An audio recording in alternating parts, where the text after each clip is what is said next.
Bonsoir à tous les camarades, à tous les amis, à tous les fidèles. Je suis un peu ennuyé ce soir, enfin ennuyé. Il y a une fin à tout, mais en principe, on devrait achever notre prise de connaissance pour la plupart et notre audition, vision, notre audivision du ring. Hélas, en accéléré, mais même si vous allez voir un peu dans le même esprit que la session précédente, nous avons pris soin, je remercie la régie technique, en particulier Pierre-Alain qui fait un travail de virtuose à ce niveau-là. Nous avons pris soin de prendre des extraits substantiellement assez longs, pas bon, je vous parlerai un petit peu en voix off de temps en temps. S'il y en a qui trouvent ça à juste titre sacrilège, ils ont le lien, ils pourront le regarder sans moi tranquillement après. Avec d'autant plus d'attention qu'ils seront un peu mieux informés des tenants et des aboutissants de cet écheveau dramatique. Bon, nous allons donc aborder presque tout le troisième acte, si vous voulez, donc le dernier acte du dernier drame de la tétralogie, Le Crépuscule des dieux. Et le Götterdämmerung, comme on dit. Sans, je ne vais pas partir dans une grande dissertation. Vous trouverez, de toute façon, mettez le Crépuscule des dieux sur Wikipédia où vous voulez, ou un site de musicologie, il y en a, ou Encyclopédia. Il y a des tas de choses à dire, en particulier que la donnée mythologique sur laquelle se base Wagner pour parler d'une chute des dieux, ce n'est pas une fantaisie à lui, hein. C'est le fameux Ragnarök des Scandinaves, n'est-ce pas? Il y a dans la mythologie scandinave les dieux qui passent leur temps à s'entretuer, soit entre eux, soit avec leurs ennemis respectifs, avec des tas de génies, de démons et de totems animaux, pour aller vite, finissent par s'engloutir eux-mêmes dans une catastrophe finale qui est une fin de cycle. C'est comme ça une mythologie cyclique, comme souvent les mythologies archaïques, n'est-ce pas? Il n'y a pas de progrès, il n'y a pas. Et où les dieux s'abîment dans une catastrophe finale qu'on appelle Ragnarök. Vous retrouvez le vieux radical indo-européen Rag que vous trouvez dans Rajasthan, le pays des rois aux Indes. Ouais, oui, ça paraît loin, mais c'est les mêmes langues que nous, hein. Et en latin, roi, c'est rex regis, rag, n'est-ce pas? Raja, Maharaja, c'est-à-dire grand roi, Maharaja, Magna en latin, Charlemagne. Oui. Bon, bref, oui, déjà comme je m'égare pas, on parle du crépuscule des dieux, mais déjà à quel point il y aurait des tas de choses à dire, et puis des milliers de pages. Encore une fois, ce n'est pas nécessaire qu'on soit ensemble pour prendre connaissance de tout ça.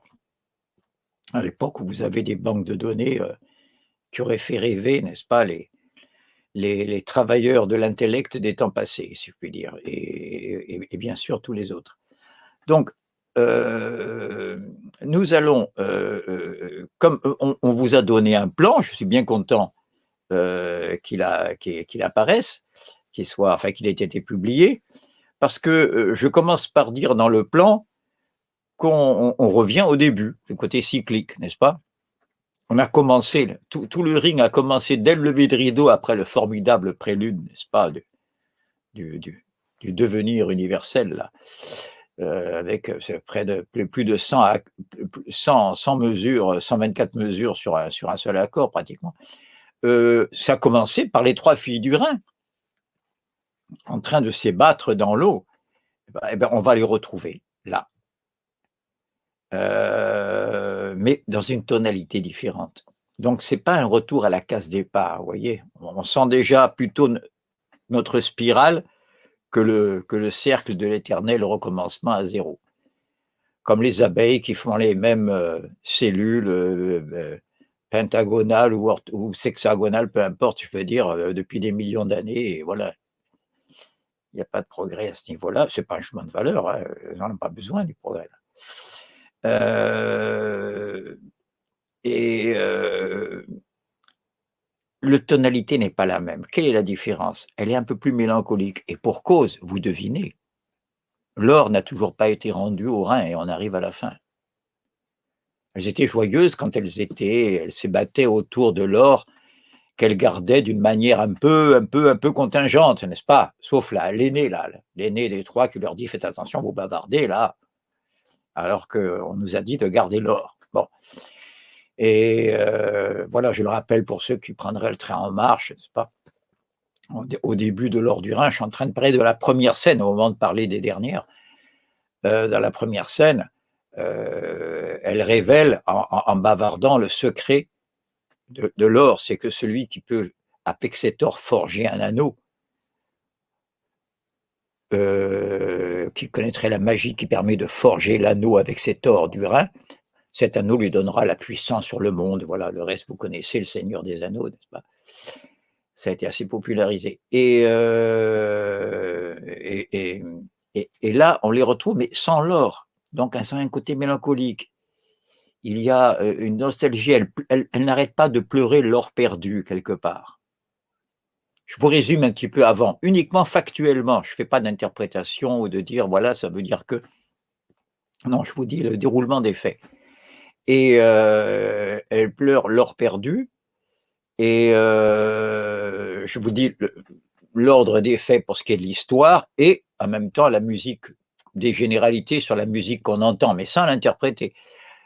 Pendant toute cette scène où elle pleure l'or perdu, et même au-delà, le chant des filles du Rhin, des trois filles, a des harmonies très debussistes. Debussy va être la grande coupure, n'est-ce pas, qui va, pour certains, il y a un quasi-consensus à ce niveau-là, inaugurer la musique du XXe siècle, la musique dite contemporaine pratiquement. Pas. Et ben, vous verrez des harmonies déjà, c'est dans l'air, quoi, très debussiste. Et ça va très bien avec l'élément aquatique, soyez en passant. Et elles sont comme ça un petit peu mélancoliques jusqu'à. Alors, c'est une occasion, je parlais de la musique pour Wagner, de nous faire entendre des tas de thèmes que vous devriez avoir dans l'oreille à force d'écouter des extraits, pas, mais qui apparaissent un peu comme dans un lointain, comme des rappels, comme des réminiscences. Là, pas. Le thème de l'or, le thème de l'anneau, le thème bien sûr des flots du Rhin, et surtout incessamment leur propre thème là.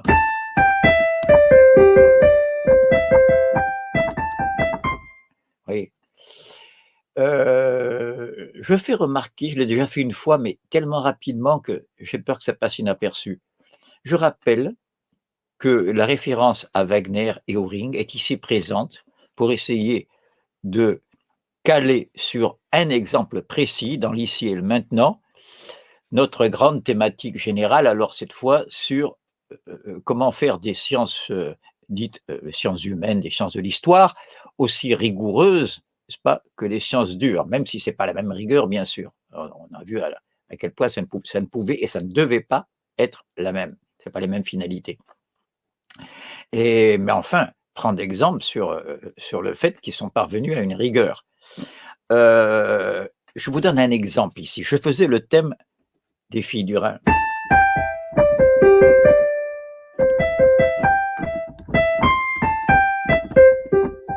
Hein, sur la note de l'accord parfait, comme ça.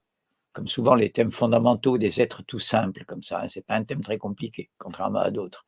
Ce n'est pas les mystérieuses harmonies du casque. Hein. Bon. Eh bien, je vais faire maintenant le thème de l'oiseau. Ça n'a rien à voir, l'oiseau. Et les filles du Rhin, regardez, c'est ça le thème de l'oiseau.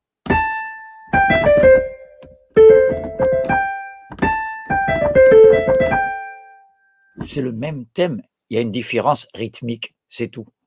Il y a une différence rythmique, les notes n'ont pas tout à fait la même durée, n'est-ce pas? C'est pas. Là, elles sont très égales chez les filles du Rhin, elles sont plus. Elles pépient un peu plus dans le thème de l'oiseau.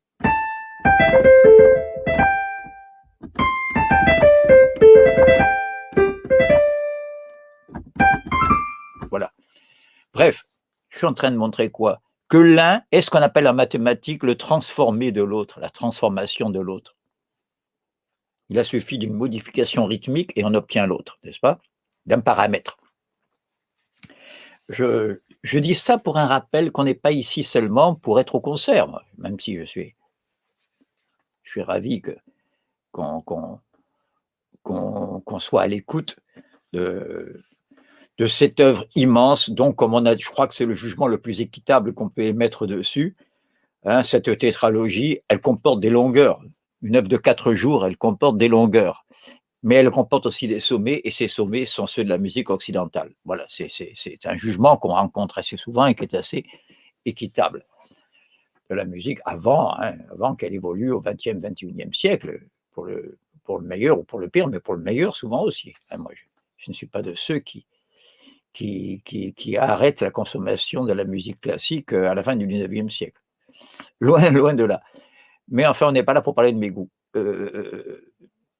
Donc, il y a cette tonalité des Trois filles du Rhin un peu plus mélancolique, mais voilà qu'elles retrouvent leur côté, je ne dis pas coquin, mais leur côté enjoué, plus enjoué, dès que Siegfried arrive. Parce qu'on est au bord du Rhin, au bord d'une grande forêt, et que Hagen, que vous avez vu la dernière fois avec ses manigances, n'est-ce pas? Hagen qui a tout fait pour que Siegfried oublie Brunhilde et la Valkyrie, j'allais dire l'amour du siècle, l'amour intemporel presque, n'est-ce pas? L'amour héroïque par excellence, que ce couple absolu, qu'il oublie la Valkyrie, un filtre qui donne l'amnésie, et un autre filtre aphrodisiaque, on dirait aujourd'hui, n'est-ce pas, qui le rend immédiatement amoureux de Gudrun, de la sœur de Gunther. Parce que je vous rappelle que Gunther est un impuissant sans femme, et sa sœur Gudrun, pour l'instant, elle est mariée à personne. Et elle souffre d'être la sœur d'un roi dont le célibat assombrit un petit peu la gloire, c'est pas le rayonnement, le célibat prolongé. Voilà, pour résumer très rapidement. Donc, Hagen a arrangé ça, vous inquiétez pas, Gudrun, elle va épouser Siegfried, je vais le rendre amoureux avec un filtre, et quant à Gunther, il sera l'époux de la plus belle femme, de la plus prestigieuse qu'un roi puisse se targuer de posséder, c'est la Valkyrie, Brunhilde. Je vous rappelle que quand on dit la Valkyrie, c'est Brunhilde, parce qu'elle a 9 sœurs comme les muses, n'est-ce pas? Ce sont toutes des filles de Wotan, que Wotan a eu avec la terre, un peu comme Ouranos dans la mythologie grecque, n'est-ce pas, a engrossé la terre, si je puis dire. Et sauf que les autres, on les voit de temps en temps, hein, la chevaucher, tout ça, c'est pas, elles ont un rôle très, très épisodique, sauf justement celle-ci, et puis Waltraud aussi, qui vient lui annoncer ce que devient son père, dans la fin du premier acte du Crépuscule, mais ce n'est pas notre sujet. Mais Brunhilde, c'est la Valkyrie, la fille préférée de Wotan. Elle est l'équivalent, je vous l'ai déjà dit, pour mettre les choses en place, je ne reviendrai pas, de ce que pour Zeus est Athéna. Hein, elle aussi vierge guerrière, n'est-ce pas? Bon. Alors, je vous ai dit qu'elle devient plus enjouée quand Siegfried apparaît. Qu'est-ce qu'il fait là, Siegfried? Hagen, dans ses fourberies, a pris le prétexte d'une chasse. Siegfried immédiatement est volontaire, on va à la chasse, n'est-ce pas? C'est le divertissement courant de ces familles royales. Et donc, on va à la chasse, et il s'est perdu un peu dans la forêt, enfin il s'est perdu, je veux dire, il est seul, il a un peu quitté le gros de la troupe, des hommes de Gunther, parmi lesquels se trouve Hagen, et il déboule là, tout d'un coup, sur le bord du Rhin, et toutes heureuses, les filles du Rhin, qui étaient un peu mélancoliques, voient arriver un homme. Elles savent très bien qui c'est Siegfried, c'est un héros, et quel homme, etc. Et lui, on va voir qu'il n'est pas insensible au charme des filles du Rhin. Il y a une espèce de délitement sentimental de Siegfried. C'était l'homme d'une seule femme, de la Valkyrie, puis avec un filtre, vous me direz, c'est pas de sa faute. Elle lui rendra justice à la fin, mais n'anticipons pas. Avec un filtre, il devient l'époux de Gudrun. Et continuons la série et la dégringolade. Et maintenant, vous allez voir qu'il y a des allusions très claires. Je ne vais pas anticiper sur le texte que vous allez voir défiler. Il batifole, il aimerait bien batifoler avec les filles du Rhin. Mais il a l'anneau au doigt. Et les filles du Rhin, il voudrait bien aller nager avec elle. Et les filles du Rhin lui disent: «Oui, mais alors, qu'est-ce que tu nous donnes en échange?» Elles savent très bien où elles veulent en arriver. Elles elles font allusion à l'anneau. Je vous résume les événements, hein. Siegfried est prêt à leur donner. Lui, pour lui, l'anneau, il n'a pas de valeur marchande, et cetera.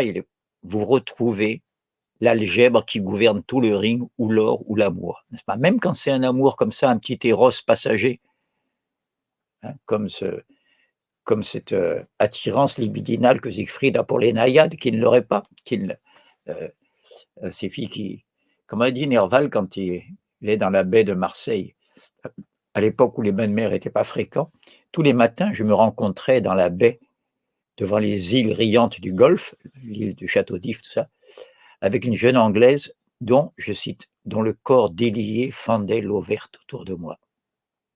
Pour celui qui a écrit « J'ai rêvé dans la grotte où nage la sirène, il n'y a rien de fortuit ». Or, l'un d'entre vous m'a justement dit, je lui rends justice, n'est-ce pas, m'a dit, c'est notre ami Steiner, je ne prononce pas Steiner à l'allemande, je ne sais pas si, d'après son prénom, s'il est de ce côté-ci ou de l'autre côté du Rhin, mais je veux dire,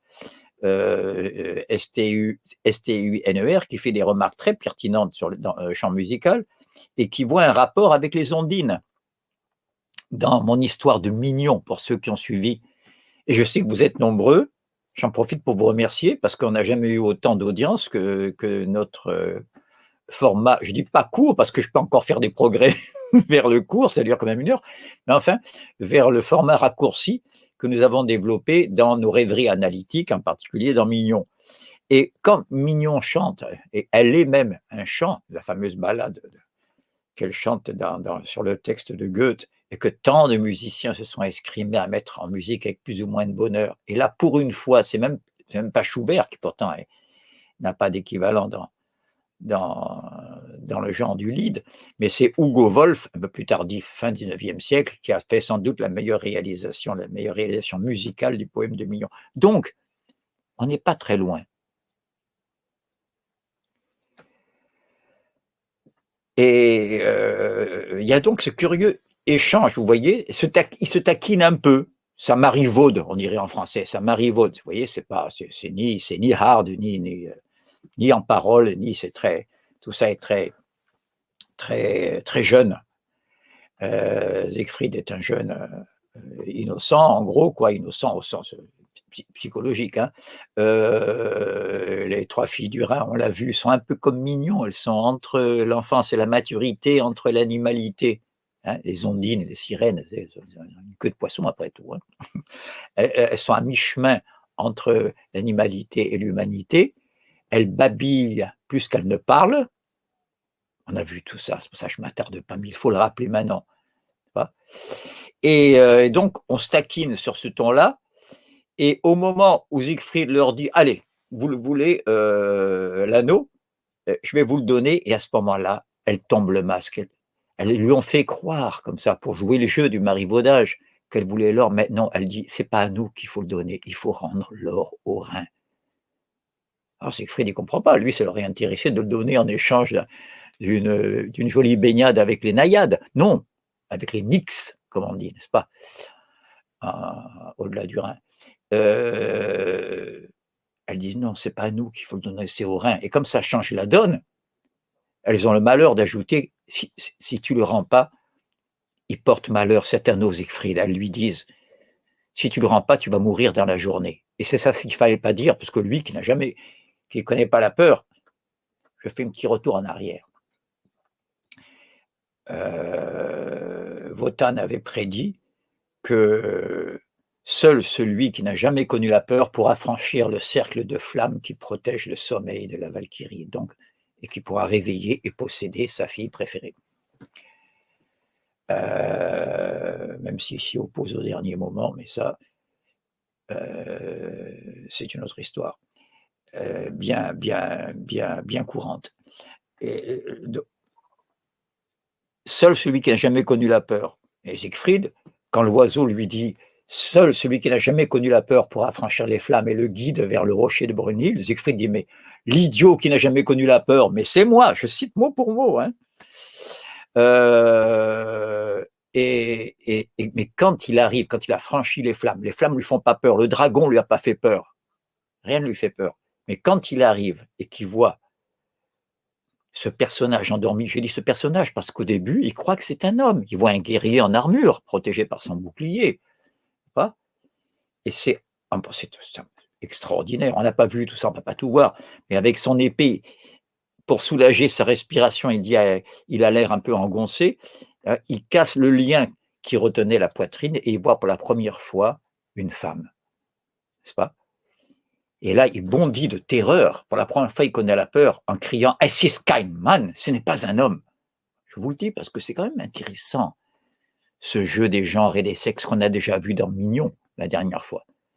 Et je vous rappelle, n'est-ce pas, qu'un anthropologue a écrit le thème de l'androgyne chez Wagner. Et n'oubliez pas que Siegfried lui-même est fils incestueux de frères et sœurs jumelles. Voilà, je rappelle toutes ces étrangetés ou ces incongruités à la morale traditionnelle, en tout cas, qui sont assez courantes chez Wagner.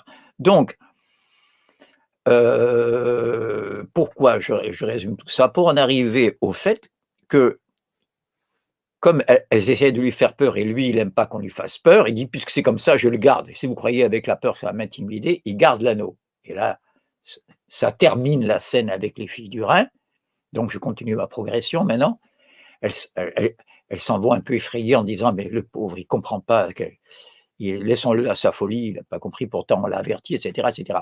Leur chant s'éloigne, comme ça, d'une manière de plus en plus debussiste, avec des notes de harpe et aquatique.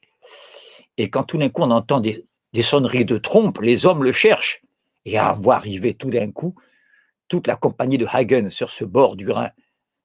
Je vous dis tout de suite qu'on ne voit pas le fleuve. Patrice Chéreau a une idée très intéressante, c'est de montrer le fleuve métonymiquement, c'est-à-dire qu'on voit, on voit la grande digue d'un barrage. On est sur un barrage, n'est-ce pas? Donc on n'est pas sur le bord du Rhin, en tout cas pas sur les bords latéraux, mais sur un bord transversal. Voilà. Et donc, Hagen, et Siegfried est en pleine forme, il est un peu penaud de dire « je suis désolé, j'ai pas de gibier, j'ai laissé échapper le gibier, hein, un nain a dû me le cacher », oui, il y a une atmosphère de surnaturel, un nain, un kobold, un lutin, hein, comme les nains de jardin, a dû m'empêcher de trouver du gibier. Je n'ai trouvé que du gibier d'eau, vous voyez l'allusion aux filles du Rhin, je n'ai trouvé que du gibier d'eau, enfin voilà, on discute entre hommes. Et Hagen et les hommes, tout le monde sont étonnés de voir qu'il est bredouille, lui, le super-héros. Et donc Hagen fait apporter le butin de la chasse, et c'est là que j'ai appelé le carnage synégétique. C'est terrifiant, on voit passer des cerfs, des chevreuils, qu'on jette comme ça. On sent que le sang n'est pas loin. Gunther, qui est présent, rase un peu les murs. Il a honte, il sait très bien que c'est un piège quant à Siegfried. Il a juré la mort de Siegfried pour venger. Je passe. Donc, mais comme c'est un pleutre, n'est-ce pas? Il n'a pas l'assurance de Hagen. Et voilà que, pour aller vite, que Hagen dit à Siegfried, au fait, Siegfried, il paraît que tu comprends le langage des oiseaux. Ça fait... La rumeur a traîné comme une traînée de poudre, cet homme qui comprend le langage des oiseaux. Je vous rappelle que quand Siegfried tue le dragon, il prend son épée où il y a encore du sang du dragon et s'en mettant pour s'essuyer les doigts à sa bouche, que le contact avec le sang du dragon lui fait tout d'un coup comprendre le langage des oiseaux. Prenez-le comme vous voulez. Donc, j'y reviens.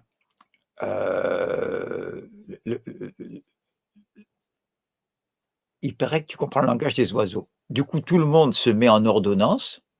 On lui demande de raconter comment c'est arrivé et Siegfried va raconter sa vie. Attendez, s'il raconte sa vie, il ne peut pas puisqu'il a bu un filtre d'anamnèse. Hein? Donc, au milieu du récit, vous le verrez, je vous le dis avant, au moment où il dit « j'ai soif », Hagen lui prépare une boisson qui rend la mémoire. Je sais, c'est un peu compliqué le crépuscule des dieux, pas tellement. Il y a un breuvage qu'on a vu dans le deuxième acte où il a bu et qui lui a donné l'oubli, et maintenant une mémoire qui va lui rendre la mémoire, parce que Hagen a besoin que Siegfried aille jusqu'au bout de sa mémoire, jusqu'à dire comment il a réveillé la Valkyrie, comment il arrive au sommet de son parcours, c'est le cas de dire, parce que le rocher de la Valkyrie dort au sommet d'un rocher, auf hohem Felsen sie schläft, elle dort sur un haut roc, Alta Rocca. Et bien sûr, du coup, il avoue qu'il a possédé celle qui est maintenant la femme du roi, de Gunther, alors que tout le monde pensait que c'est Gunther qui l'avait attrapé, la Valkyrie, par sa propre force. Personne ne sait qu'il y a une ruse, et que grâce au casque qui permet de changer de forme, c'est Siegfried qui, prenant les traits de Gunther, je rappelle, hein, pour pas qu'on s'embrouille, a pris la Valkyrie, car lui seul peut franchir les flammes, a pris la Valkyrie et l'a amenée à Gunther. Voilà. Donc, c'est en allant au bout de ce souvenir, quand il arrive à ce souvenir-là, c'est parmi les plus beaux passages, cette espèce d'auto-anamnèse là, et d'autobiographie sur le mode de l'anamnèse, où les thèmes les plus mélodiques reviennent comme ça. Et c'est au moment où il dit qu'il a donné il n'a pas pu s'empêcher de donner un baiser qui réveille la belle dormeuse, c'est à ce moment-là, bien sûr, que avec sa lance dans le dos, Hagen tue Siegfried. Je vais vite. Je vous passe les péripéties qu'il y a après, mais il y a la grandiose, il n'y a plus qu'à restituer la grande scène finale, n'est-ce pas? La scène finale, c'est quoi? Enfin, c'est qui surtout? Je réponds à la question, c'est qui? Alors là, tous les personnages, vous pouvez les oublier, les dieux, les géants, les nains, le dragon. Il n'y a plus qu'un personnage qui règne et qui ordonne tout le final. Et c'est cette femme qui a été la plus bafouée, la plus magnifique, c'est la Valkyrie. C'est elle qui va jeter la torche, qui va embraser le palais des dieux, donc précipiter le crépuscule des dieux, et le brasier va sombrer petit à petit dans les flots du Rhin.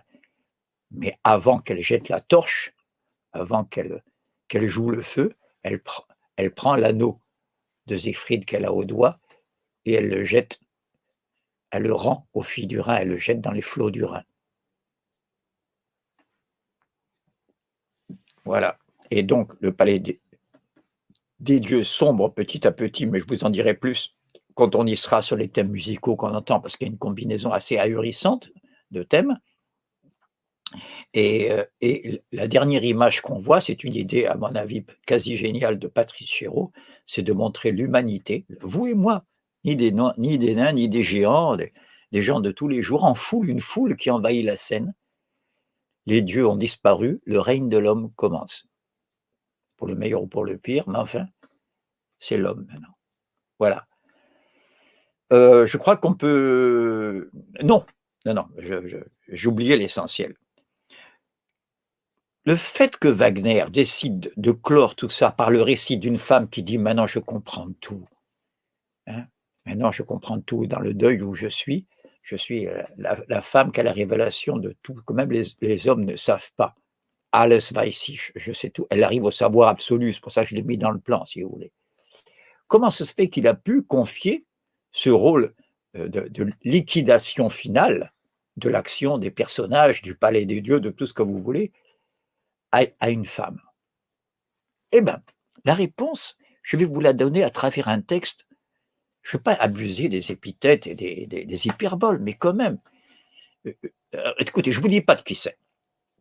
D'accord? Il y a deux personnages là-dedans. Il y a un couple.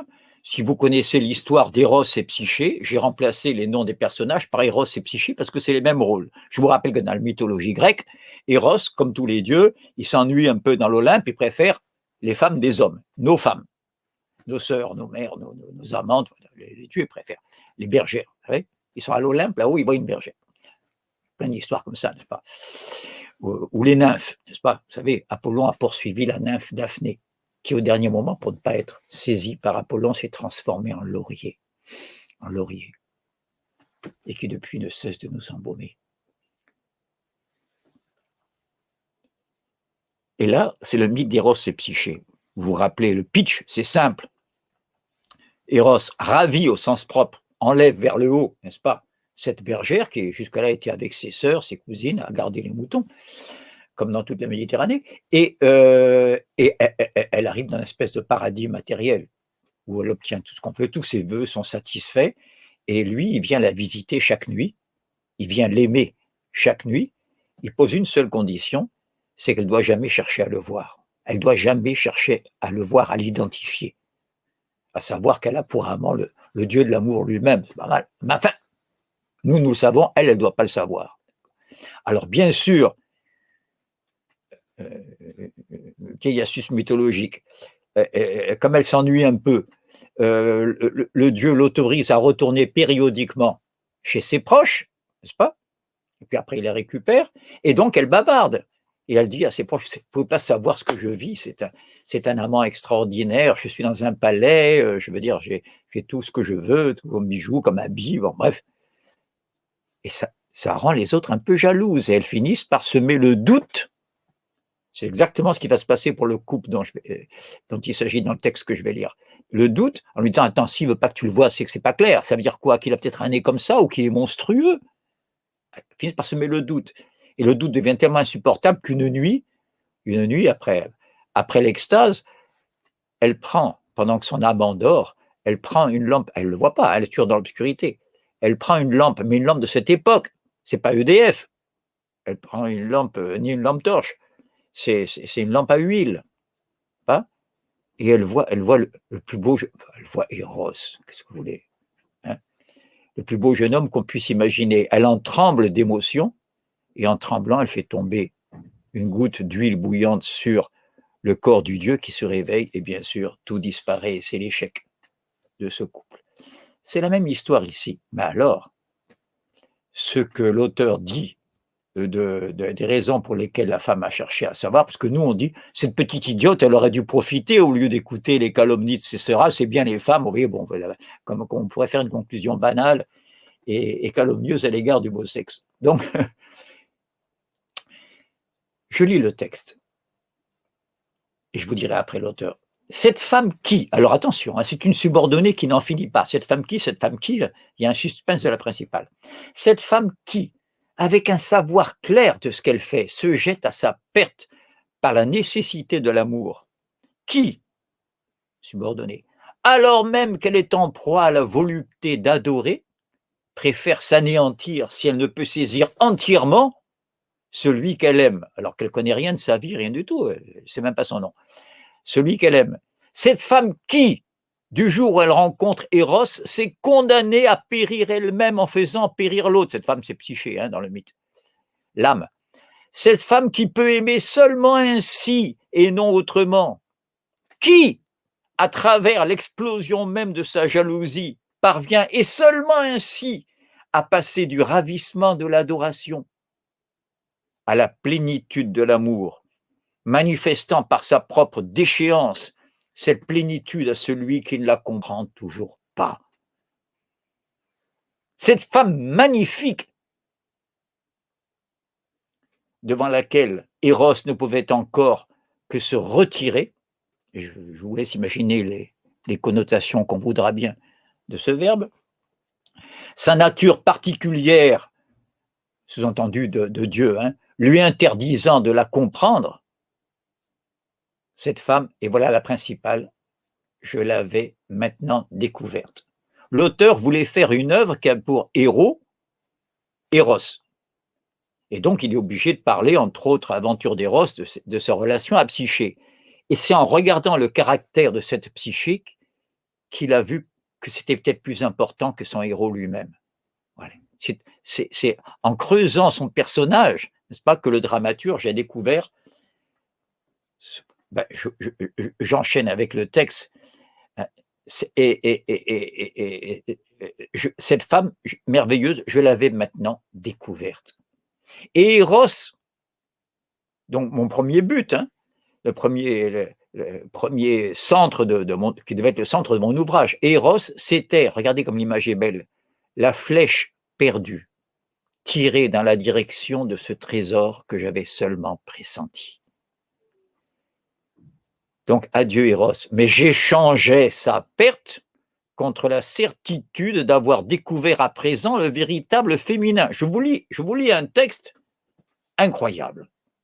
Enfin, incroyable. Je vous dis tout de suite, je ne vous dis pas l'auteur, mais ça va en guider certains. Je vous dis l'époque où il était écrit. Il a été écrit en 1851.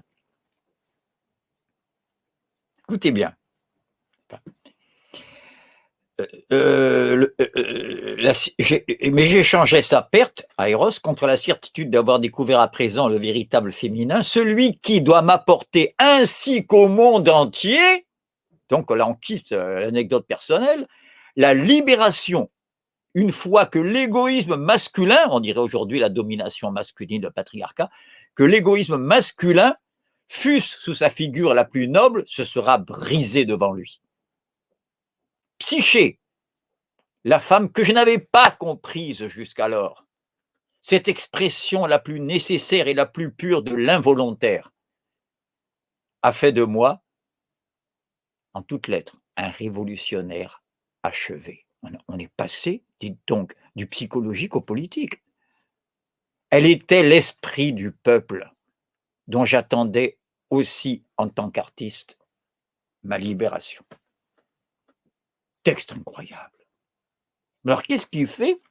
Vous voyez, c'est pour vous dire que c'est dans l'air un peu à l'époque, hein, que Wagner confie à une femme le soin de rapporter la révélation finale et de liquider, n'est-ce pas, tout ce qui était resté sans solution dans le ring.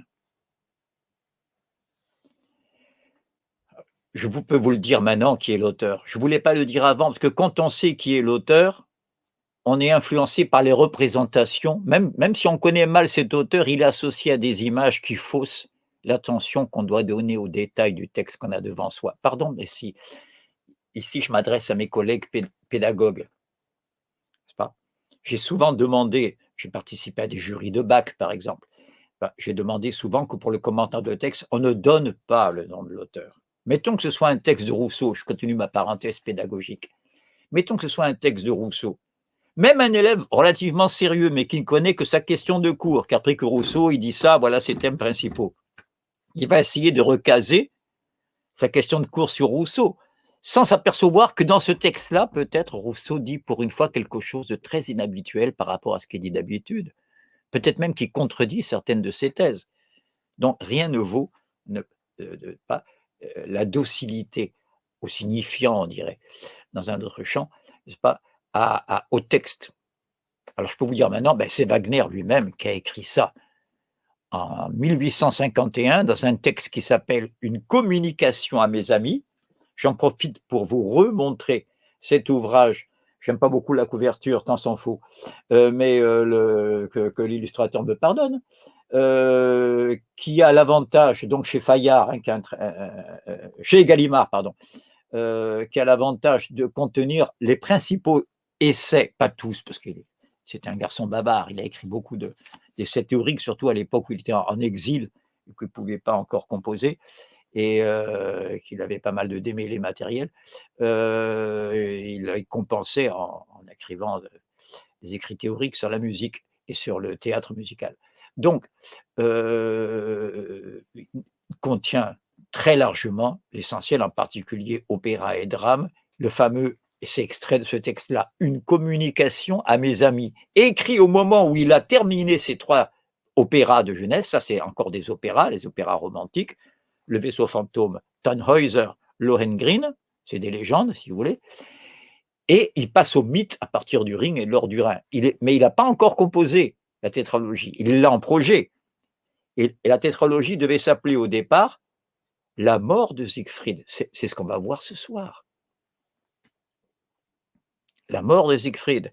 Et c'est en étayant cette mort, en essayant de comprendre comment il est arrivé à se mettre en situation d'être tué par Hagen, que, un peu à l'écrevisse, je veux dire, en allant à reculons, il a dit, et donc il faut que je commence par expliquer sa jeunesse, ça donne Siegfried, d'abord ses parents, les malheureux parents de Siegfried qui sont les héros de la Valkyrie, les jumeaux Siegmund et Sieglinde, et puis pour introduire tout ça, quelque chose qui se passe loin, bien avant que les hommes n'apparaissent sur Terre, à l'époque où il n'y a que des dieux, des géants et le monde souterrain, l'Or du Rhin. Voilà, donc vous voyez, il est allé un peu à l'envers pour ça. Donc, le texte, vous voyez, il l'a fait comme ça, rétrospectivement, le texte. Mais la musique, elle a suivi l'ordre normal. Il a commencé par composer l'or du Rhin d'abord, puis la Valkyrie plus Siegfried.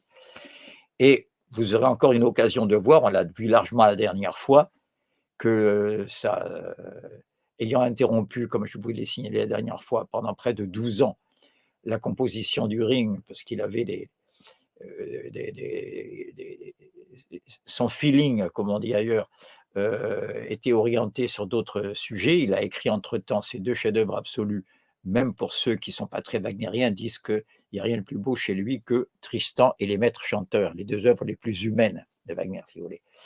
Or, ces 2 œuvres ont assoupli considérablement son écriture. Elles vont ouvrir la porte à Debussy et même à Schoenberg plus tard, c'est enfin toute chose. À Mahler, n'en parlons pas, à tous les post-wagnériens, Richard Strauss, Bruckner, etc. Mais pas à Brahms. Brahms est resté toujours à l'écart de cette influence. Donc, faisons pas une histoire de la musique pour l'instant. Je tiens à vous le dire, dans l'assouplissement de cette langue musicale, on la voit très bien. Je vous ai déjà signalé quelques résonances pré-debussistes dans le babil un peu mélancolique des filles du Rhin, surtout au début avant que Siegfried n'apparaisse. Et je suis très content que l'un de vous m'ait dit dans un courrier, je ne rêve pas, le violoncelle là, il fait la gamme du blues. Alors lui, il a bien écouté, hein.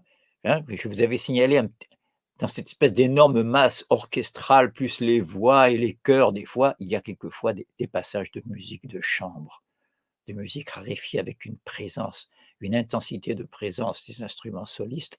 Il y avait en particulier une phrase courte mais extrêmement expressive du violoncelle solo quand Hagen dit « Rappelez-vous le casque qui rend invisible ». Je vais lui faire boire un breuvage qui va lui faire tout oublier.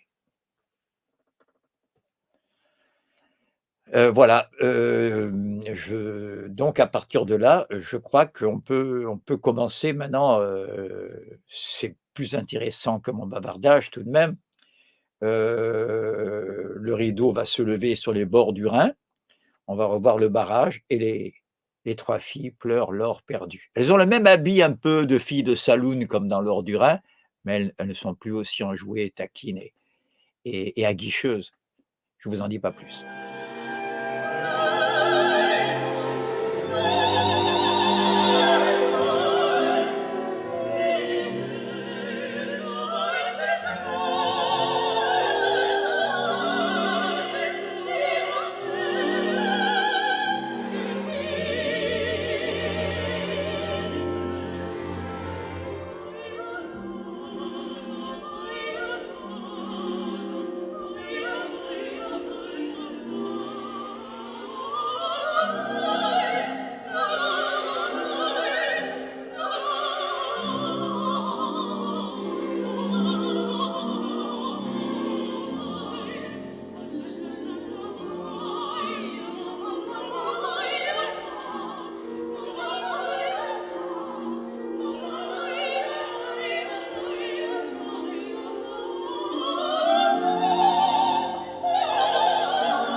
Là, on entend le corps de Siegfried. Ça met de l'ambiance.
mich ihr, dass ich die Fährte verlor.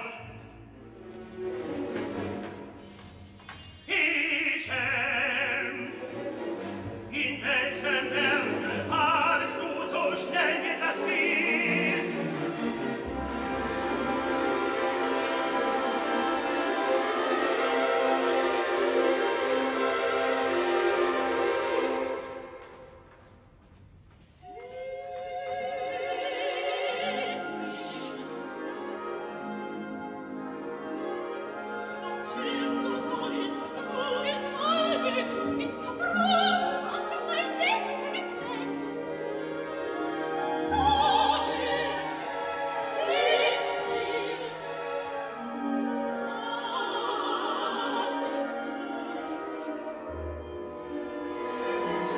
Entzückt euch den heutigen Gesellen, der mir verspannt. Wie soll Friede euch lustigen Frauen, dass ich ihn kenn?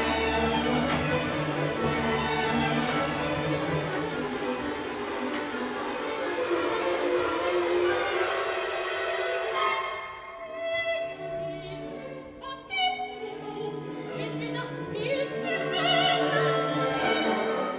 Noch bin ich beutelos, so bittet, was ihr begehrt. Attention à l'accord, là.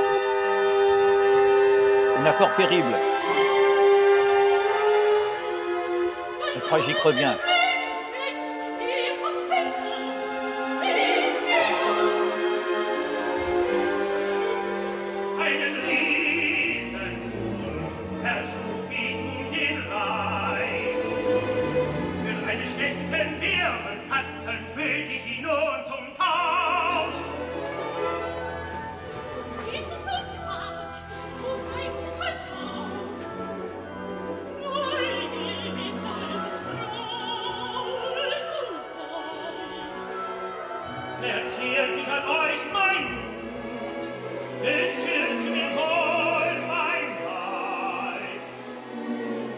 Sind es beschwert, sich mit die Schuld? Vous voyez, elle le charrie quand même. Hein. Nur lach, nur lustig, in Harm lass ich euch noch, denn ihr nach dem Weg euch nicht an, geb ich ihn nie.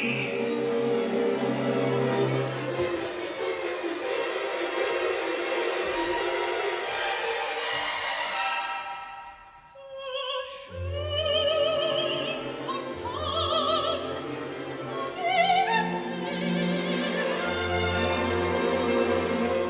Ich schade, dass sie nötig ist. Comme il est piqué au vif, là, ben, il dit ben, je vais leur donner l'anneau si elles pensent que je suis avare. Il ne veut pas donner mauvaise impression. Tout ça est très humain.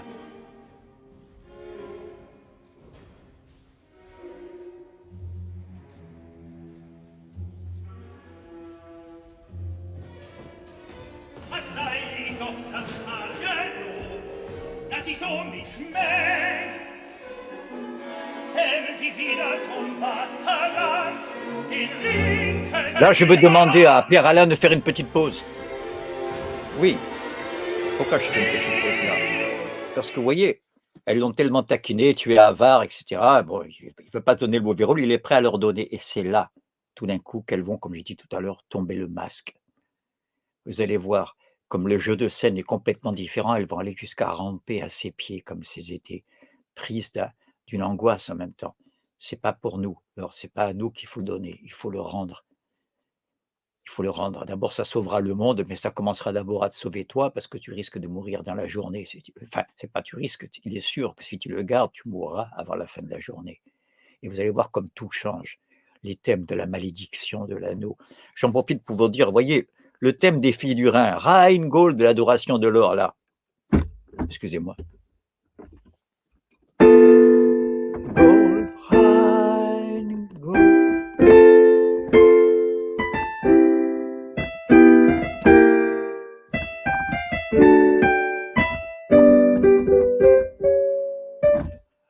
Bon, il y a multiples variations. Donc, je répète, D'ailleurs, Wagner, quand il le répète, c'est seulement ses premiers accords. Ça, c'est l'adoration de l'or par les filles du Rhin. C'est un des nombreux thèmes des filles du Rhin. Mais le thème de la servitude, qui est beaucoup plus pénible, c'est ça, là. Lui aussi, il se compose de 2 notes comme ça, n'est-ce pas? Mais d'abord, c'est pas un ton, c'est un demi-ton. C'est la plus inquiétant.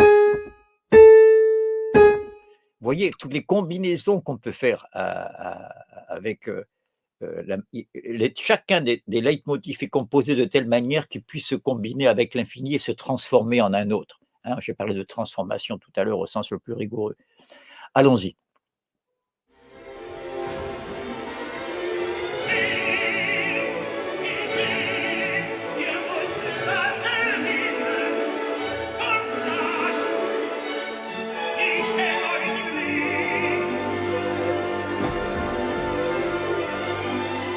De nouveau l'accord terrible.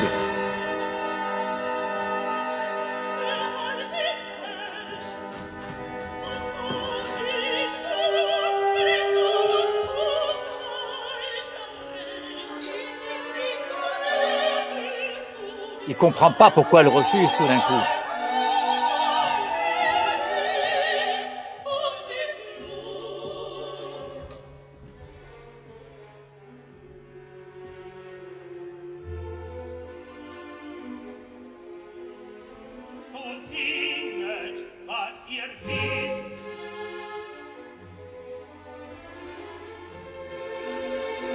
Le thème du renoncement à l'amour.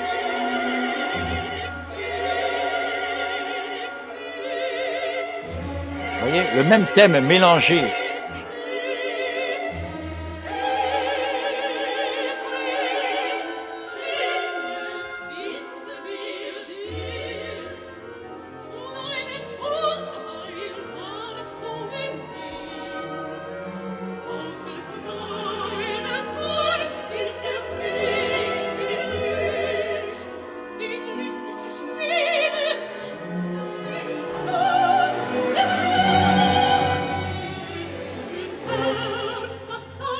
La malédiction.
De nouveau, la confusion de la servitude et du chant des filles du Rhin.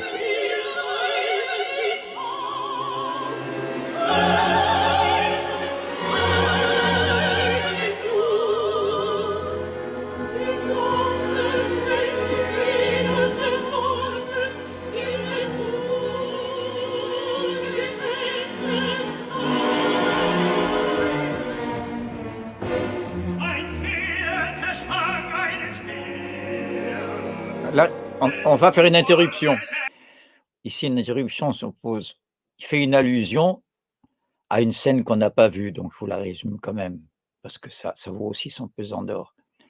Rappelez-vous, elle vient compléter ce que j'ai dit tout à l'heure. Lorsque l'oiseau, deuxième acte de Siegfried, finale du deuxième acte de Siegfried vient de tuer le dragon, il est ravi de voir l'oiseau qui est le seul personnage sympathique qu'il a vu dans sa vie, depuis qu'il a été élevé dans la forge par le nain fourbe Albéric qui vient de tuer, donc il n'a que des cadavres, celui du dragon, celui de son père adoptif, il y a l'oiseau qui lui fait qui comprend son langage, qui va le guider vers le rocher de Brunhild. La suite, c'est le troisième acte de Siegfried. Donc, quand le rideau se lève, Siegfried est en train de se diriger vers le rocher de Brunhild, guidé par l'oiseau. Mais qui l'attend au pied du rocher? Wotan, le père de la Valkyrie. Je vous ai dit tout à l'heure que il est ravi que ce soit le meilleur des héros qui réveille sa fille, mais au dernier moment, il ne peut pas s'empêcher de s'opposer à ce que Siegfried vienne s'emparer de son bien le plus précieux, sa fille préférée. Mais il ne le dit pas comme ça. Lorsque Siegfried le rencontre, il lui dit salut vieillard, tu connais peut-être, vous voyez, déjà un peu insolent, Siegfried, salut vieillard, tu sais peut-être où se trouve le rocher de la Valkyrie qui dort entouré de flammes. Mais qui t'a dit qu'il y a une vierge qui dort entourée de flammes? Ben, c'est un oiseau. Oh, tu sais, il dit les oiseaux, ça bavarde. Hein. Ça agace Siegfried. Bon, le ton monte et Siegfried le bouillant prend son épée et casse en 1000 morceaux quoi? La lance de Wotan. La lance sur laquelle sont inscrites depuis le commencement des temps, du monde, les runes, les vieilles écritures scandinaves magiques, n'est-ce pas, qui font qu'il y a un semblant d'équilibre dans l'univers, qui font que Wotan ne peut pas rompre tous ces pactes entre les géants, les dieux, les nains, etc. Vous voyez?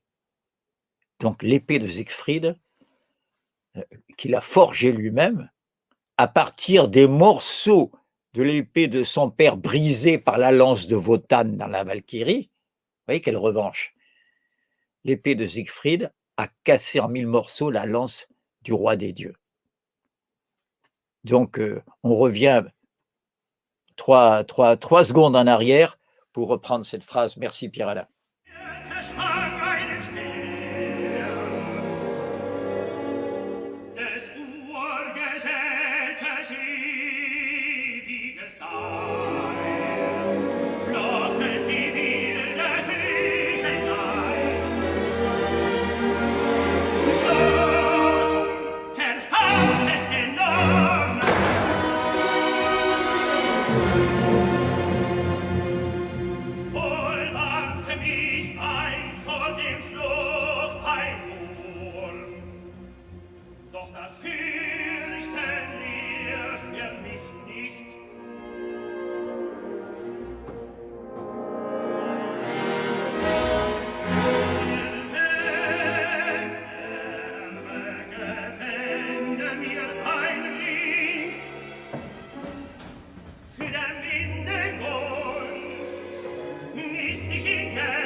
Là, c'est explicite hein, qu'il est intéressé par les figurins. Je ne fais pas de procès d'intention.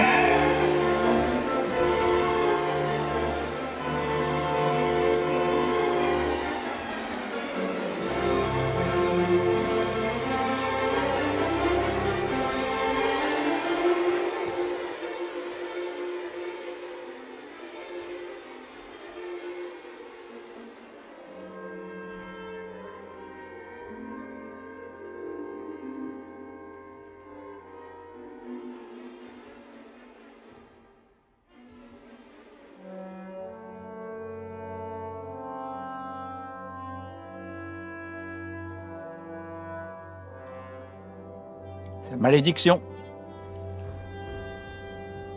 qui vient se mélanger aux fanfares de la troupe de chasseurs qu'on entend au loin. La servitude, la voix de Hagen.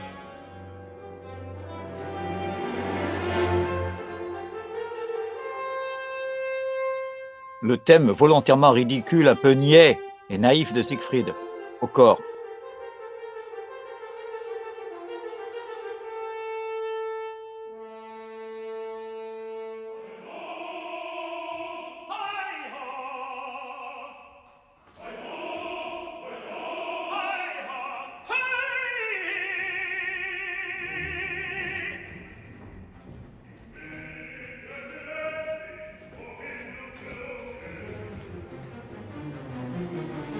Vous voyez les hommes, les fusils.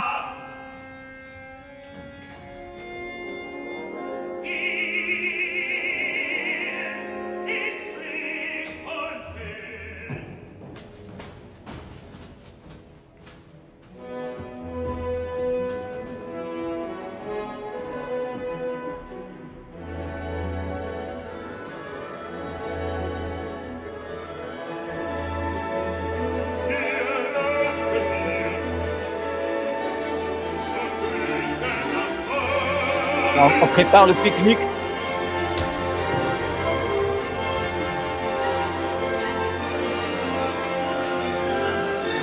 Regardez cette scène de carnage.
C'est là qu'il dit qu'il n'a trouvé que du gibier d'eau, vous voyez?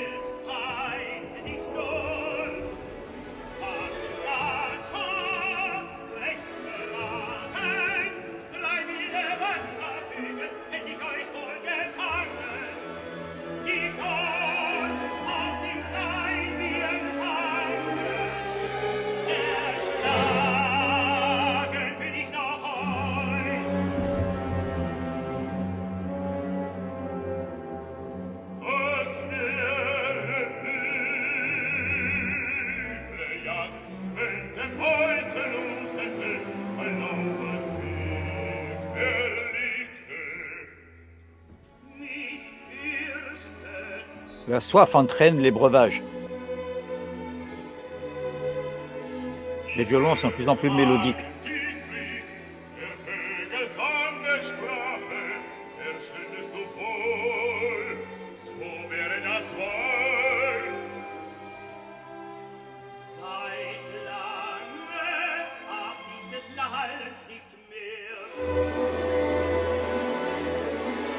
Oui, le malaise de Gunther.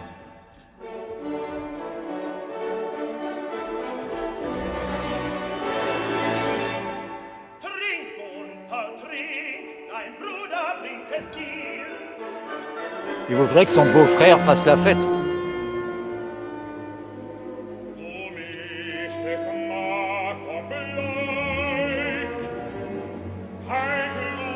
La servitude.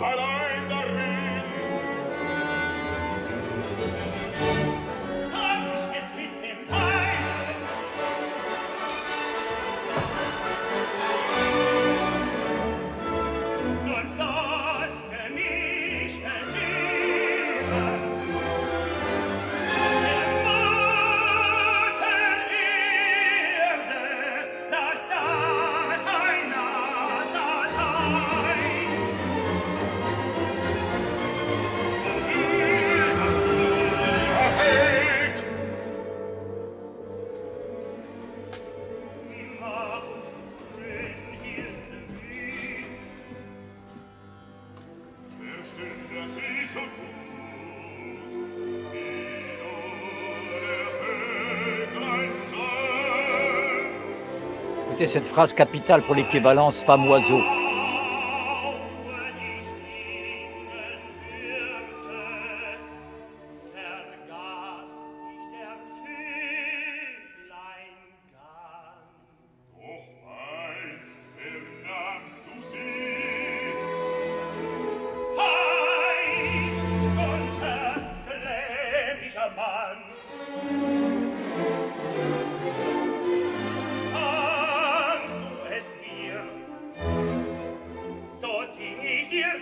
Aus meinen jungen Tagen, die hör ich gern.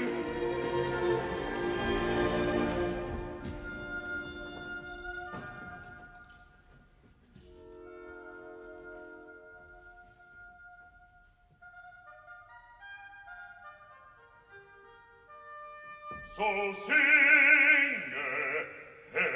Commente le récit de Siegfried. D'abord la forge.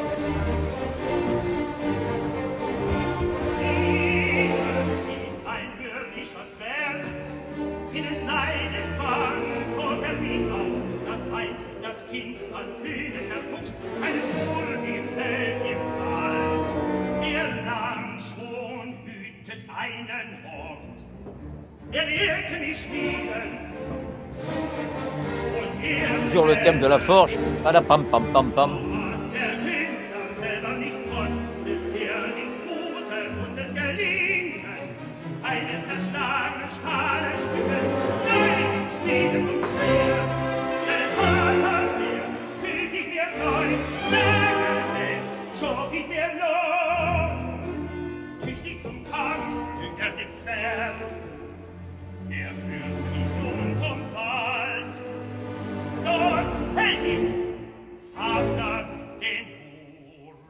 Et là, retour au murmure de la forêt, la magie de l'oiseau. Le moment le plus heureux du ring.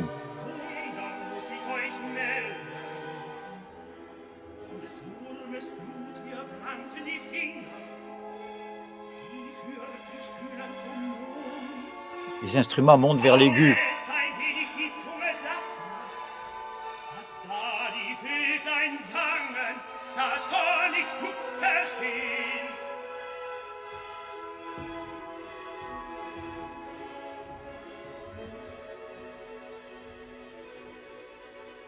Auf den Ästen saß es und sang.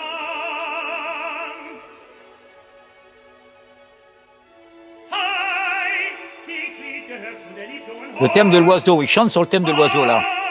fällt in der Höhle den Horcher jetzt, wollte den Tönen gewinnen, der Glocken zu wonniger Tat.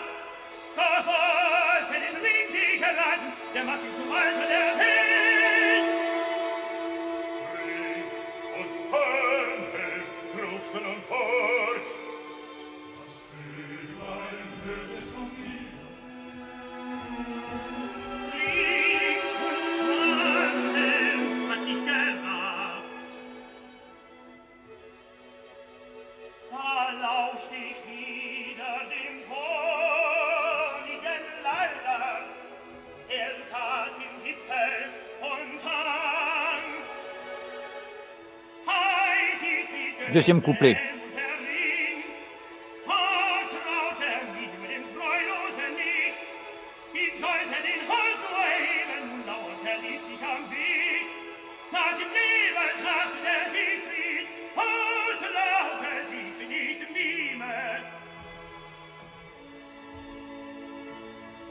es erwarte nicht gut.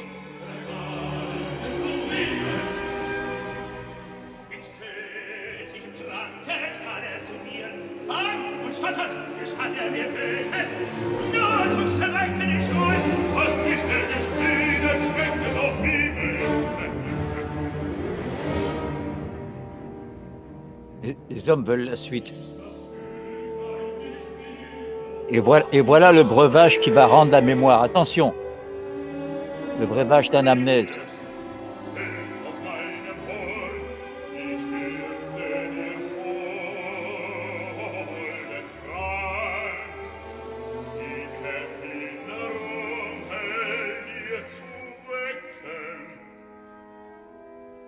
Le casque.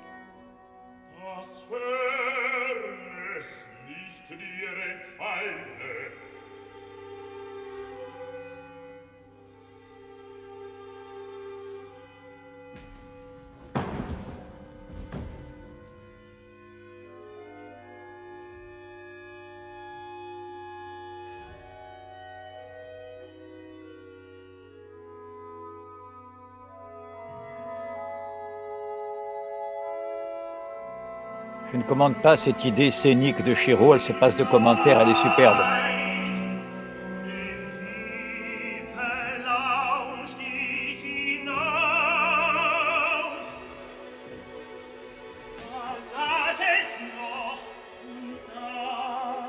Et maintenant, on va parler de Brunhilde. La mémoire revient.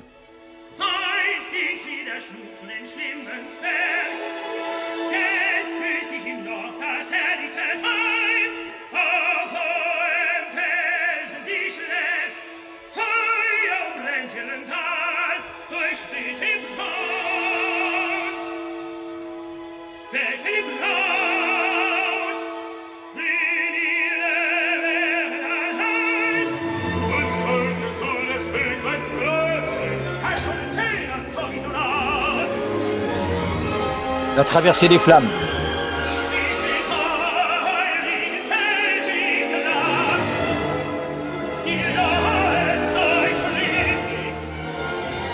Regardez comme la musique va ralentir entièrement quand il arrive.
Malédiction.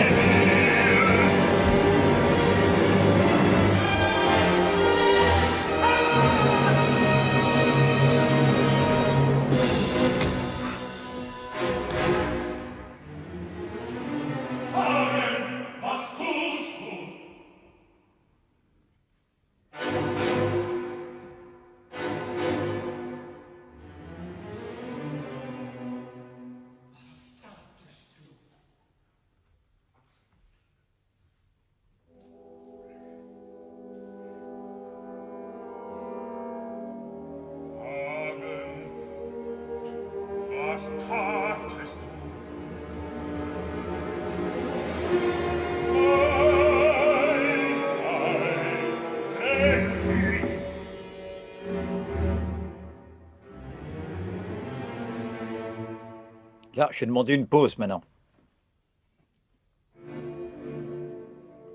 Bien, je vais demander à Pierre-Alain de sauter les péripéties qui suivent, qui sont très marginales, et de passer directement au récit final de Brunhilde, hein, heu, qui, qui clôt, toute l'œuvre. Donc évidemment, je saute 2 passages magnifiques et beh, moins récapitulatifs que ceux du dernier du récit de Brunhilde final, qui est une splendeur aussi.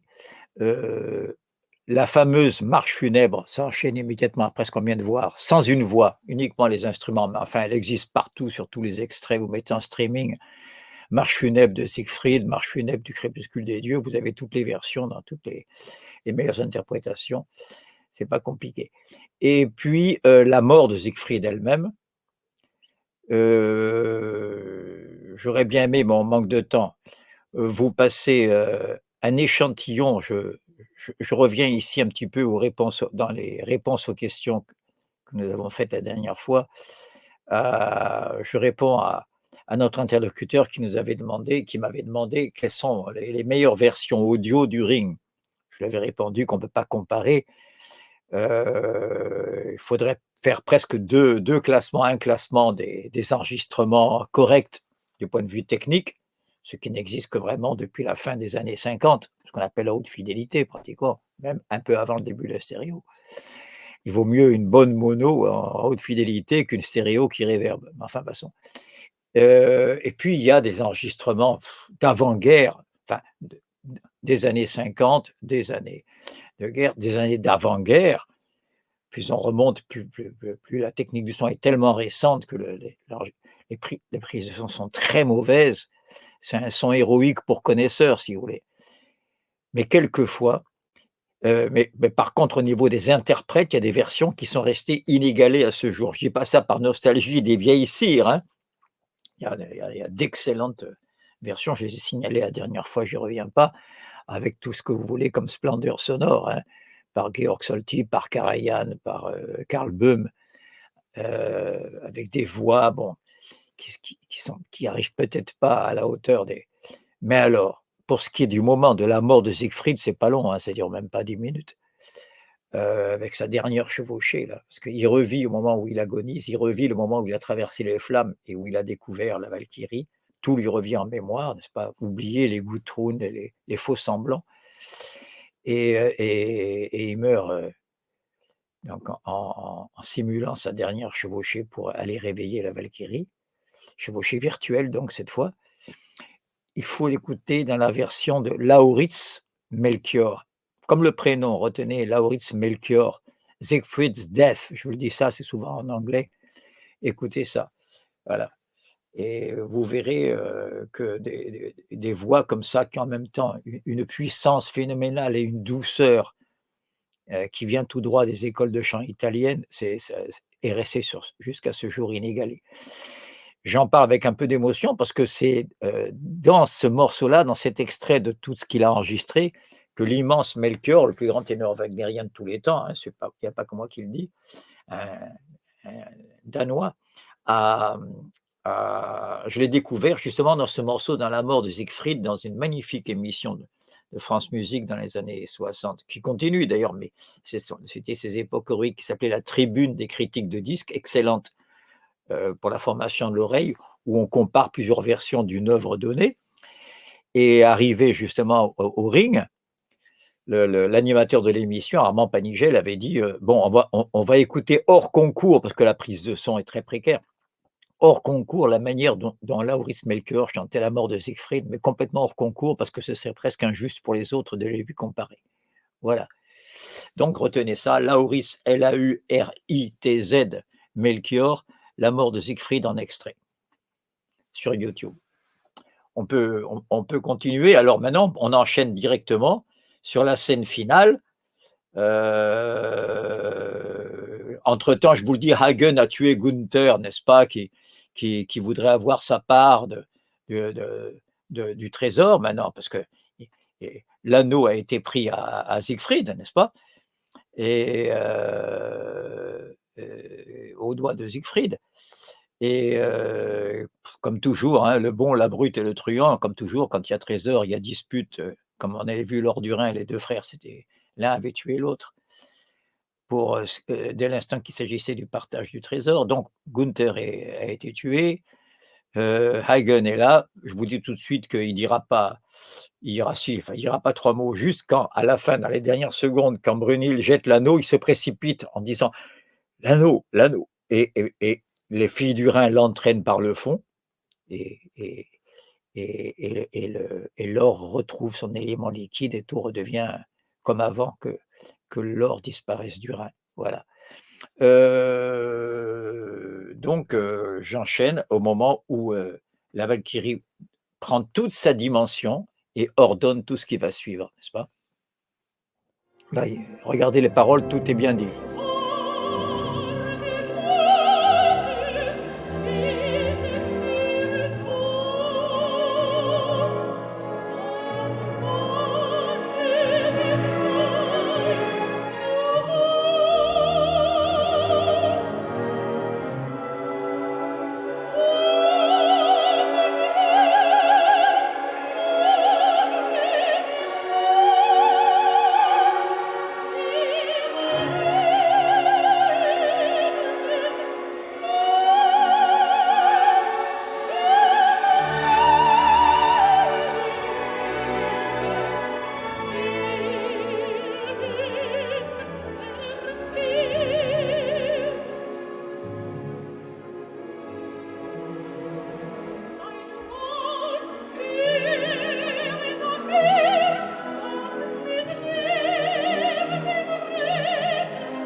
Le thème de Siegfried héroïque, on l'a pas entendu depuis longtemps.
On s'approche du moment où elle exprime le savoir absolu.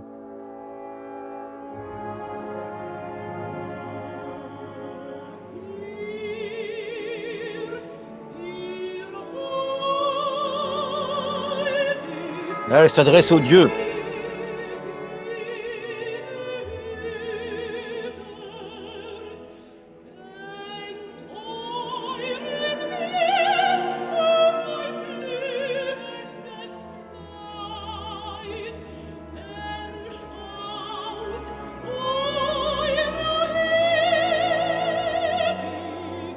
La faute éternelle des dieux.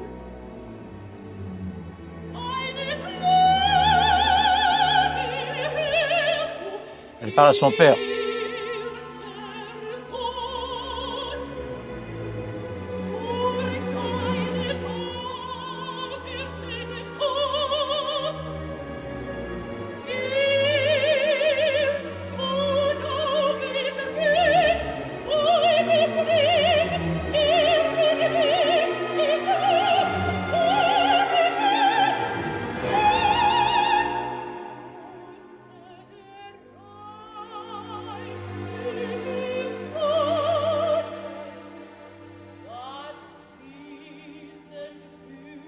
Vous voyez? Afin qu'une femme accède au savoir. Et maintenant, je sais tout alles.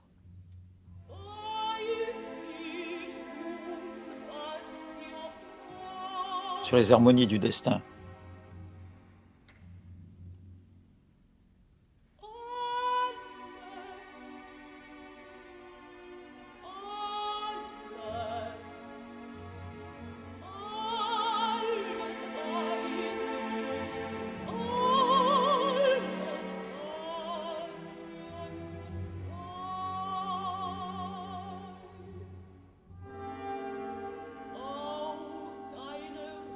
Sur les accords dissonants des corbeaux.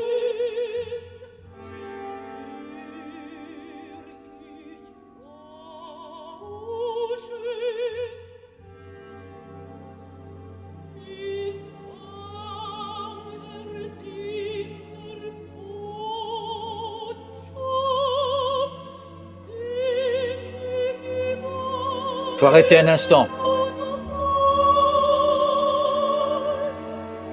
Je suis désolé d'arrêter cette phrase ascendante qui va arriver à un apaisement, parce qu'elle va dire finalement à Wotan, repose en paix, finalement, malgré toutes tes fautes. Elle est en train d'envoyer un message à Wotan. L'or sera rendu au Rhin. Wotan peut respirer, il n'a plus à craindre la malédiction. L'or va être vendu au Rhin. Mais, comme messager, elle envoie les corbeaux.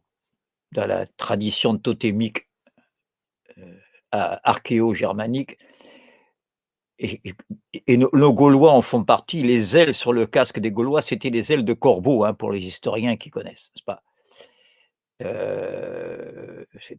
Et le corbeau joue un rôle très important dans les populations nordiques, et y compris chez les Inuits, n'est-ce pas, ou les Esquimaux, comme vous voulez, n'est-ce pas, où il est à l'origine même de la création du monde. Il est à l'origine de la lumière, oui, lui, l'oiseau ténébreux, enfin, ne nous égarons pas. Mais ce qui m'intéresse, c'est la fonction de messager, de l'oiseau en général et du corbeau en particulier. Je ne parle pas seulement des pigeons voyageurs.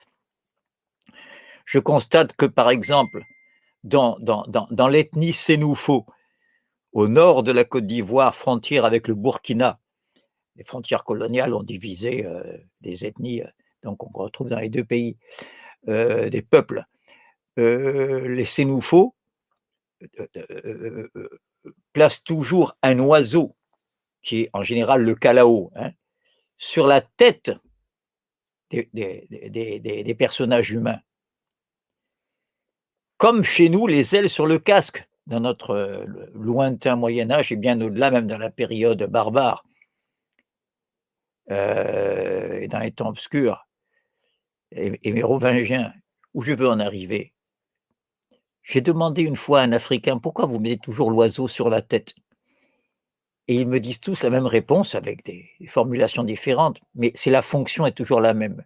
L'oiseau, c'est celui qui prend tes pensées, c'est pour ça qu'il est sur la tête, et qui va les transmettre à l'autre. C'est la huppe messagère de la reine de Saba. si vous voulez prendre une tradition plus orientale, avant qu'elle rencontre Salomon dans les splendeurs pourprées du matin, elle envoie une série d'oiseaux à la tête desquels il y a, qui vont vers Salomon, à la tête desquels il y a la huppe messagère, n'est-ce pas? Je tenais à faire cette parenthèse ornithologique, n'est-ce pas, pour rappeler à quel point les oiseaux, la fonction de messager de l'oiseau ici. Ici, bien sûr, le message, c'est de dire à Wotan, tu peux mourir en paix. La malédiction ne ronge plus, dans quelques instants, la malédiction aura cessé de ronger l'univers. Je rends la parole au drame.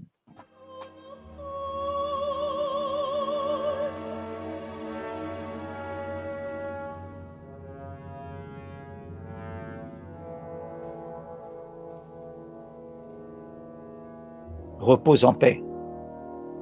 Roue.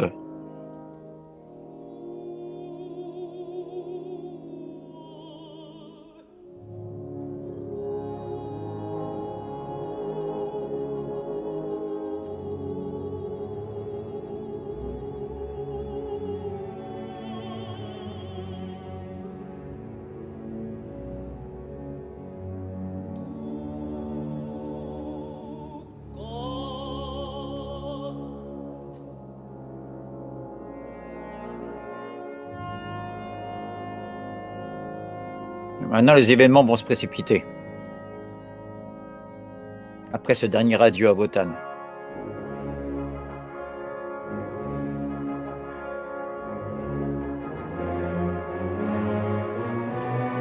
Vous remarquerez que l'assistance ressemble de plus en plus à une foule d'hommes, une société civile, on dirait aujourd'hui.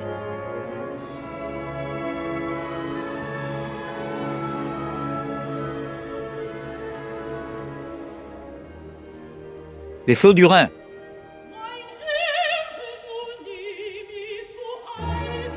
L'anneau.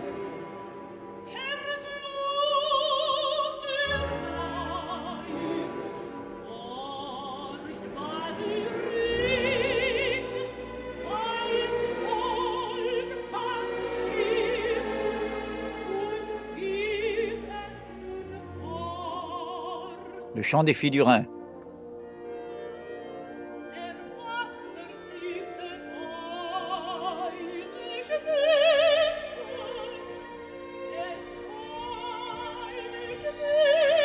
Et tout l'orchestre reprend le thème des filles du Rhin.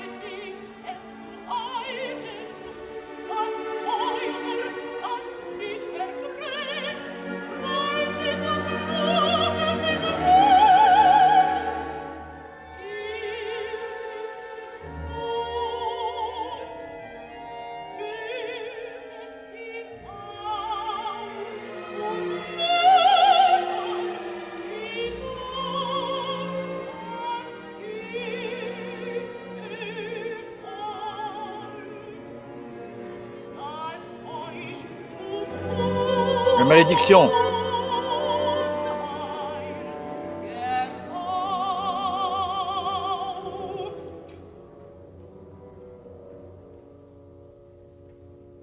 Attention là.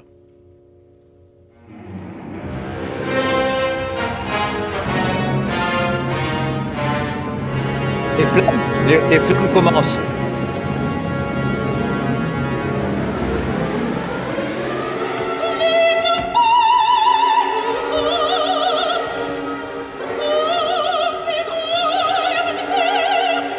À Wotan.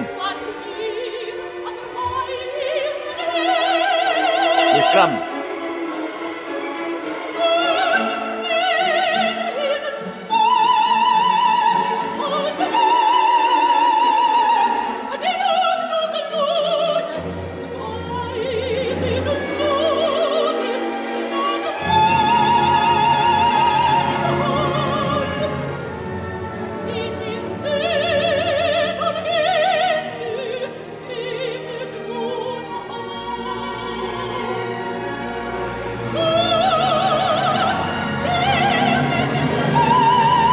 servitude.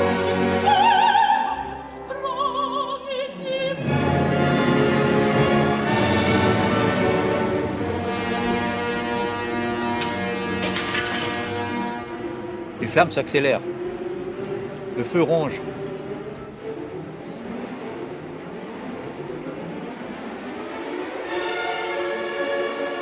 La Valkyrie. La chevauchée de la Valkyrie.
Les flammes.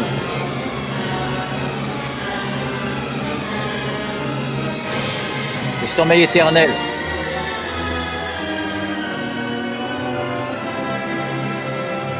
Le sommeil éternel qui tombe dans les flots du Rhin qui montent. Les filles du Rhin. Qui récupèrent l'anneau.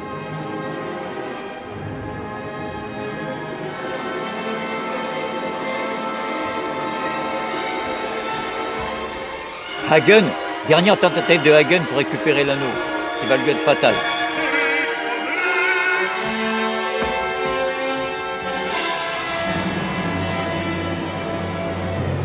Dernière fois qu'on entendait la malédiction. Ça se calme et il ne règne plus que la paix du chant des filles du Rhin.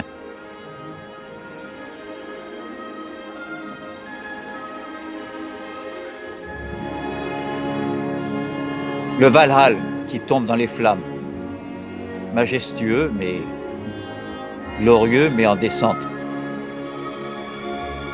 Et au violon, une mélodie sublime, le thème de la rédemption par l'amour qui plane au-dessus de tous les autres thèmes. Voyez la succession?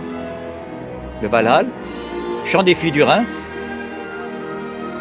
la rédemption par l'amour au violon, le Valhall, on voit les murs du Valhall.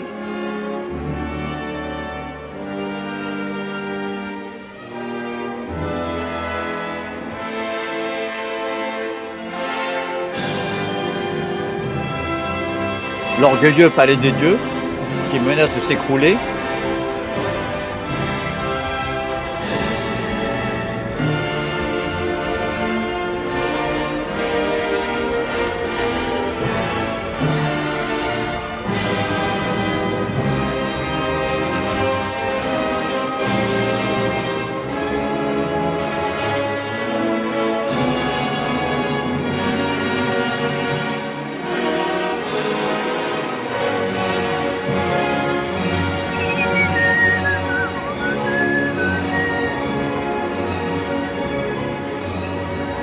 Dernière fois, le thème de Siegfried.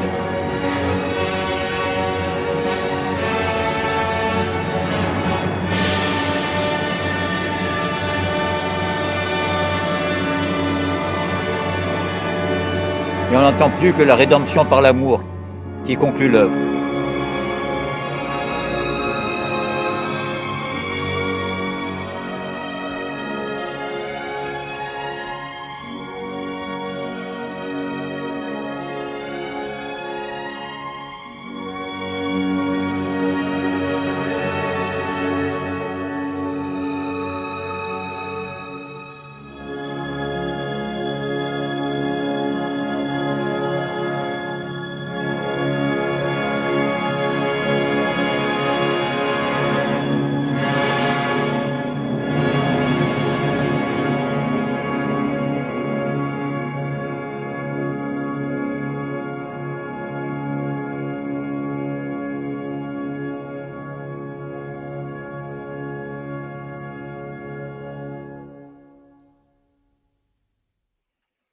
Merci.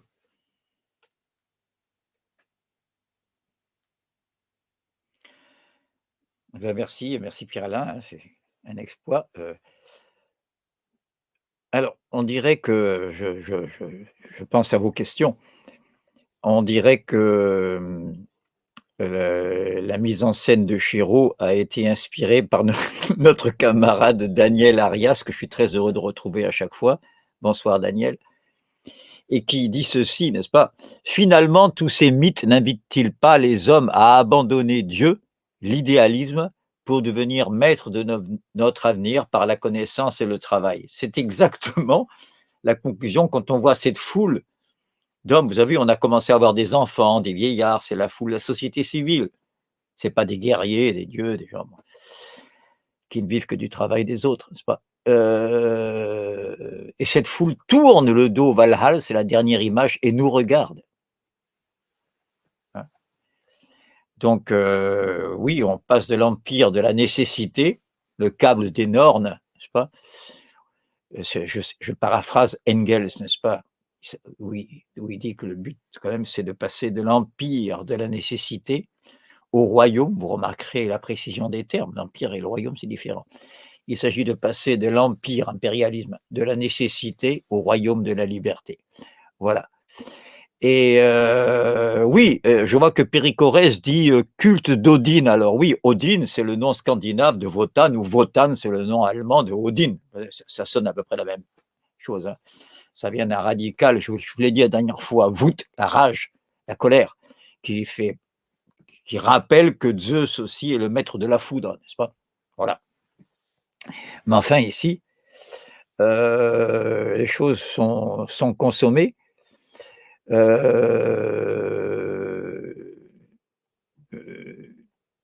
Et il y a, oui, alors Daniel Arias, je le recite pour le faire compléter par une remarque intéressante de notre ami Arnold Steiner. Finalement, tous ces mythes n'invitent-ils pas les hommes à abandonner Dieu, l'idéalisme pour devenir maître de notre avenir par la connaissance et le travail? Réponse de Arnold Steiner, c'est vrai par tout à tis, vous voyez, avec beaucoup d'humour. Bien, je rappelle aussi, parce que je vois que notre ami Péricorès, hein, je ne cite que les pseudos, dit tous ces ismes d'ailleurs, idéologisme, islamisme, humanisme, etc.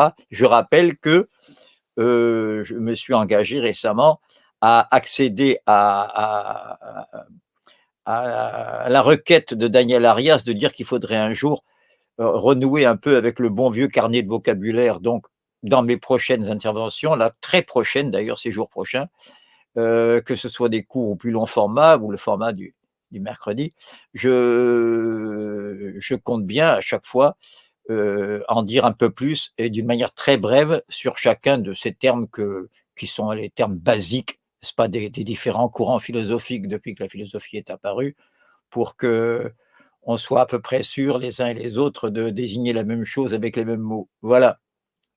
Et sinon, je veux dire, est-ce qu'il n'y a pas de questions orales, Pierre-Alain?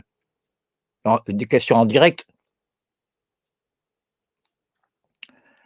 Sinon, s'il n'y a pas de questions en direct, je vous rappelle que là, dans 15 jours, nous ferons une autre conclusion, mais qui cette fois concerne, l'autre, moitié de ce long cycle, n'est-ce pas? C'est-à-dire celui sur, le passage, de est-il possible de lancer une passerelle, fût-elle frêle, sur l'infranchissable abîme qui, au dire de Kant, sépare les sciences dures, des sciences de l'histoire? Alors je vois une question de Daniel Arias là: «Le savoir est tragique lorsque Psyché ou Siegfried y accède contre l'ordre des dieux. Peut-être à reprocher plus tard du mal du siècle, Baudelaire par exemple». Oui, surtout que chez Baudelaire, le mal du siècle, expression qui date de la génération de juste avant Baudelaire, de celle des romantiques proprement dit, pour rester en France, des Lamartine, des Musset, des Vigny, Hugo, etc. Avec Baudelaire, le mal du siècle s'aggrave en spleen, avec une dimension presque physique et névrotique, n'est-ce pas? Et qui se rapproche bien sûr de l'homme moderne. Vous savez, je renvoie à un opuscule de Freud, qui est un de ses meilleurs ouvrages, qui est le fameux Malaise dans la civilisation ou Malaise dans la culture, ça dépend un petit peu comme des traductions, hein, où il revient un petit peu sur, enfin un petit peu, plus qu'un petit peu, n'est-ce pas? Où il prend en compte l'apparition dans la modernité d'une nouvelle forme de malheur, n'est-ce pas? Et qui n'est pas le malheur tragique des temps anciens, mais qui n'est pas moindre, n'est-ce pas? Je salue aussi Inès Ouloudé, que je suis très content de retrouver, qui est très, très fidèle à nos émissions. Et je retiens sa proposition de faire quelque chose autour de la poésie. Mais enfin, en gros, on est en train de le faire un petit peu si vous regardez nos formats courts. Bon, on vient de commencer, mais je veux dire, je ne vais pas m'arrêter là pour autant. Il va y avoir, je ne veux pas déflorer le sujet, mais on avait, j'avais terminé, on avait terminé sur Mignon la dernière fois, et on va enchaîner sur un texte, je vous le dis à l'avance, en avant-première, on ne joue pas à cache-cache, un texte de Nerval, le dernier texte achevé de Nerval, qui s'appelle Promenade des souvenirs, que j'ai jamais commenté en diffusion, ni en direct d'ailleurs, ni en salle. Promenade des souvenirs. Et vous verrez qu'il y a une surprise à la fin qui montre qu'on c'est toujours le même sujet qu'on développe, si vous regardez bien. Voilà, mais je vous renvoie parce que toute l'œuvre de Nerval est sur Wikisource, n'est-ce pas? Vous mettez Gérard de Nerval, œuvre Wikisource, et vous avez Promenade des souvenirs. C'est très vite lu, c'est quelques pages de rien du tout. Mais c'est le dernier, et en plus, c'est un des plus accomplis au niveau de sa prose. Et je présume que Inès connaît trop la poésie pour la réduire uniquement à des poésies en vers, hein. Il y a des tas de textes en vers qui ne sont pas vraiment de la poésie, qui sont des récitations, qui ne font que jouer avec la rime, ce qui fait dire à Verlaine dans son art poétique: «Oh, qui dira les torts de la rime», n'est-ce pas? Ce bijou d'un sou qui sonne creux et faux sous la lime. Vous voyez? Non, bien sûr, la grande poésie, voire les poèmes en prose de Baudelaire, par exemple, la grande poésie peut s'exprimer en prose. Cette poésie en prose atteint parmi ses sommets dans Promenade des souvenirs. Voilà pourquoi j'en parle. Et vous verrez une allusion au personnage de Mignon dans les dernières lignes, au moment où on s'y attend le moins. Voilà. Il me reste à vous souhaiter très très bonne soirée à tous. Je remercie tous ceux qui nous saluent et qui nous souhaitent aussi une bonne soirée. Je regarde une seconde. Quelles sont d'après vous, une question de Péricórès dont il dit lui-même qu'elle est trop longue, et il dit: «Passons». Non, enfin, on va passer ce soir, mais on y répondra. J'ai promis qu'on répondrait à toutes les questions. Quelles sont d'après vous les différences entre Socrate, Platon et Aristote, s'il vous plaît, à part qu'ils soient maîtres et disciples l'un de l'autre? Bon, je l'ai un peu esquissé, je donnerai les références, le lien. Lorsque j'avais fait le retour à la logique du sujet, j'avais rappelé la différence entre le sujet, substance chez Aristote, et le sujet proprement sujet chez Descartes, par exemple. Enfin, on ne va pas ergoter là-dessus. Effectivement, c'est trop long pour développer ça. Donc promis, on y répond, d'autant, je rassure Pierre Corrèze, que je ne vais pas répondre aux questions comme je le fais maintenant, en bâclant un peu d'un dernier quart d'heure, d'un long direct de plus de 2 heures, mais on va consacrer des séances entières de 2 heures à répondre aux questions, comme on l'a fait déjà à 3 reprises, enfin, sur 3 vidéos différentes. Voilà. Donc il me reste à vous remercier tous, à vous remercier surtout de votre présence et de votre fidélité, et à vous dire donc à ces jours très prochains, restez au courant, ce sera annoncé dans Facebook certainement, le fait que vous aurez bientôt une suite de nos formats courts, raccourcis, très prochainement. Et merci aussi Pierre-Alain une fois de plus.